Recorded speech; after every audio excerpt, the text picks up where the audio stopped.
So this is different than most conference and trade shows that we go to. But before we get into it, I just want to give a big shout out to Ben with the Movo Group. They provided this gear that Paige is using to film.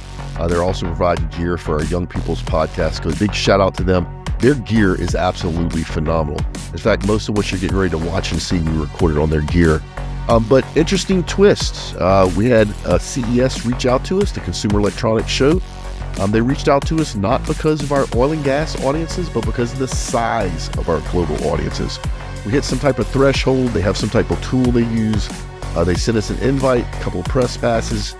We had some sponsors who picked up our travel, and we headed to Las Vegas in January. And this was an incredible conference. But I want to talk about it from a business point of view. You know, this conference had over 150,000 attendees. There were over 4,500 exhibitors, and about 6,000 different media outlets from around the world showed up. And this was an amazing time. We got to learn about all kinds of new technology, artificial intelligence, robotics, but even consumer technology. Who had any idea there was so much technology around pets and agriculture?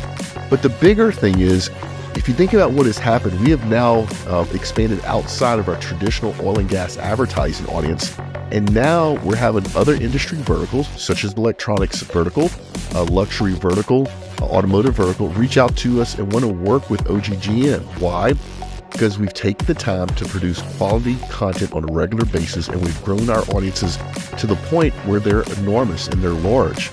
And not only do we have a chokehold on the oil and gas space, where most of our listeners come from, but if you think about our audiences, they're also high net worth individuals. Hence the reason that the luxury automobiles are reaching out to us, the reason that other verticals like electronics are reaching out to us, watches. We were talking to Rolex right now. So it's just a good business point to understand that content is king, and that if you do it on a consistent basis, you build an audience. That audience is valuable to you. But bottom line, we had a fantastic time. We plan to have a booth, so it'll be the first time OGGN will ever exhibit at CES. That will be in 2026. And we're looking forward to growing our audiences even further. The really funny thing to me personally is the number of people that recognize me in Las Vegas because they had heard of the podcast. And remember, this is not an oil and gas trade show or conference. This is an electronics show. So like I said, great time. We'll be back there next year. Looking forward to more of this. But bottom line, if you're in business for yourself and you're not working on your business brand, you're going to miss opportunities. And this is a great example.